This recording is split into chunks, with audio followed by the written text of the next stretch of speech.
Icon star Allu Arjun, దర్శకుడు Sukumar కాంబోలో release కాబోతున్న movie Pushpa 2 ఈ నెల 5న రిలీజ్ అవనుంది. పుష్ప 2 మూవీ టికెట్ల ప్రైజ్ను మేకర్స్ భారీగా పెంచారని, టికెట్ల ధరల పెంపును సవాల్ చేస్తూ హైకోర్టులో పిటిషన్ దాఖలు చేశారు. దీనిపై హైకోర్టు విచారణ జరిపింది. బెనిఫిట్ షోలో ఒక్కో టికెట్కు 800 రూపాయల ధర పెట్టారని పిటిషనర్ హైకోర్టుకు తెలిపారు. మొదటి 15 రోజులు సైతం అధికంగా ధరలు వసూలు చేస్తున్నారని కోర్టు దృష్టికి తెచ్చారు.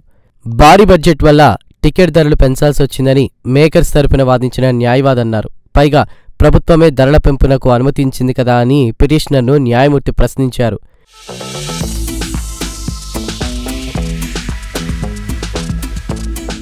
టికెట్ల రేట్ల పెంపుతో అభిమానులపై భారం పడుతుందన్న పిటిషనర్ తరపు న్యాయవాది పెంచిన రేట్లు చారిటీలకు, సీఎం పీఎం సహాయ నిధికి వెళ్లట్లేదన్నారు. పెంచిన రేట్లతో మేకర్స్ మాత్రమే లబ్ధి పొందుతున్నారని పిటిషనర్ పేర్కొన్నారు.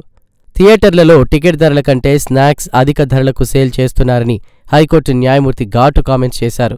Water bottles, snacks, samosa, popcorn వంటివి భారీ ధరలకు అమ్ముతున్నారని న్యాయమూర్తి గుర్తు చేశారు.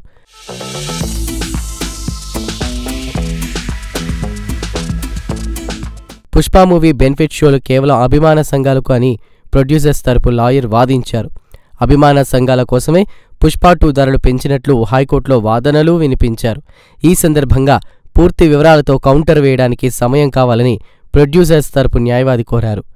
బెనిఫిట్ షోకు 10 మంది ఫ్యామిలీ మెంబర్స్తో వెళ్తే 8,000 రూపాయలు ఖర్చు అవుతుందని హైకోర్టు న్యాయమూర్తి కామెంట్ చేశారు.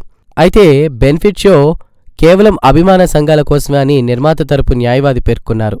మిడ్ నైట్ షోలు, ఎర్లీ మార్నింగ్ షోలతో ఇబ్బందులకు గురి చేస్తున్నారని పిటిషనర్ తెలుపగా ఈ నెల 17కు తదుపరి విచారణను హైకోర్టు వాయిదా వేసింది.